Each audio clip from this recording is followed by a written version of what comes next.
there are things that seem to be holding Kentucky back in so many different ways, like spiritual strongholds, and yet I'm seeing things breaking loose more and more. So I have high hopes for this, but I can't predict it. I don't know. Yeah, I don't really know. There are a couple of different strains that are at work going both directions on this amendment fight. One is just parents who say, look, my local public school, I tried to get an IEP, which is like an individualized program for a child's education. I tried to get an IEP because my son he's dyslexic, or he has some sort of learning disability or emotional difficulties, things like that. I tried to get some help for him and just didn't get the help I wanted. But there's no other place for me to go. I can't afford to go somewhere else to help my child. And so there's a lot of that.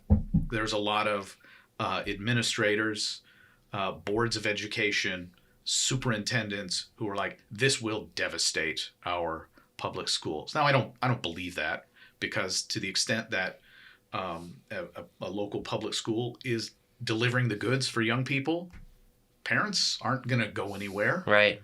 Yeah, all it's going to do in my mind is reveal the really bad schools and get them out of there. Yeah, to the extent that the school doesn't have any parents' trust, and they deserve to close.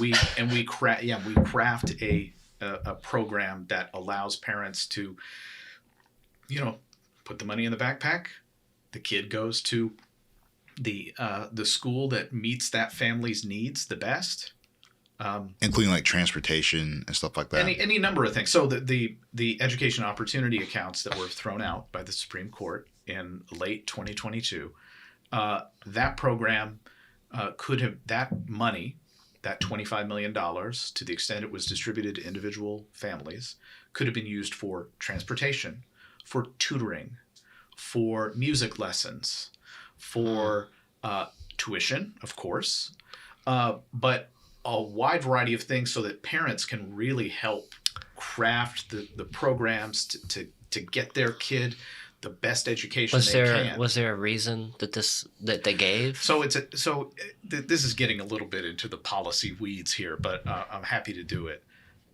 The state Supreme Court essentially said, well, it's a tax credit, and as a matter of federal law, a tax credit is not government money. Right? Now, why is that? Because the money never enters the government coffers. And so the government doesn't get to tell us exactly how to spend our money. That's the real issue. It's not under the article, the taxing power. Right. They can't.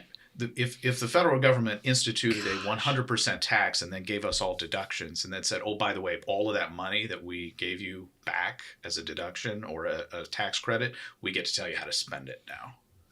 And so, but we don't do that. We don't do that in the United States, but except in this one case in Kentucky, where they said, look, that tax credit money would have been government money. Therefore, it is government money. Therefore, you cannot use it to deliver this education benefit to these young people. This sadly is like a fight between the government versus families in that way. It feels like in that sense. It feels that way. And so just for a lot of families who aren't getting the help they need, aren't being listened to, and frankly don't feel empowered to be the best parents they can be, they're just kind of stuck right now. What would like hypothetically, right? Just for those people who are teetering on like doomsayers for what this means, is there a scenario in which this amendment would open the door to like the disemboweling, if you will, of public schools? So that these are great questions. These are the questions I hear a lot. Excellent. So I will say that.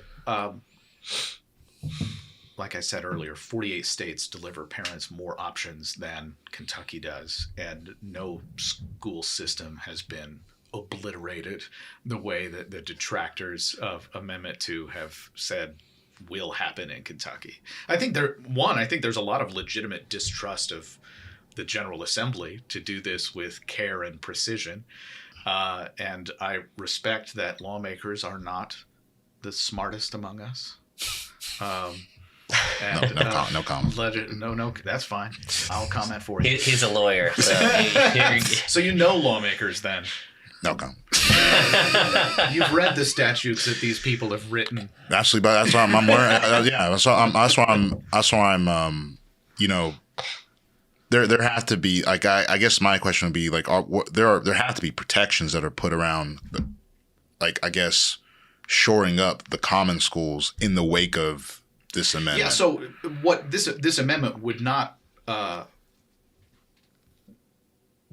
release the legislature from its constitutional obligation to provide an efficient system of common schools, and it would not allow them out of the obligation of making sure that kids that remain in the public school system, which would be the vast majority of kids, it doesn't release them from the obligation of making sure that those educations that are being provided are adequately funded.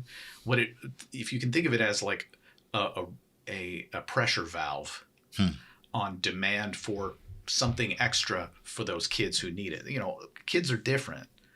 The kids are wild. My 3 kids are wildly different people. And for some of them, maybe a traditional public school experience might be ideal.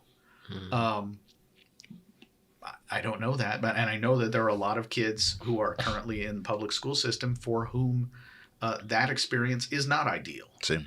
And to the extent that we're making decisions on behalf of those children, we have to trust their parents to be the people to make those decisions, because nobody loves that kid more. And to the extent that we trust parents to make that decision, we need to empower them to play that decisive role, whether they can afford it currently or not. I've heard, and if I feel free to fact check me, maybe you can fact check me on this, that the fastest growing adopters of homeschooling in the United States are people of color, African Americans. Yes. So let's drill down on why that might be. Black Americans are typically lower income than white Americans. They typically live in areas with lower proportional. Yeah. They typically live in areas with relatively lower property values, which is where a lot of school funding comes from. And so, to the extent that we have a public system that is not all of which, but a large chunk of which is funded by local property taxes, those schools are can be some of the worst funded. Mm-hmm. And so, to the extent that there is demand for different options for parents, lower income and minority families are broadly support school choice policies more than everybody else, because they understand the consequences.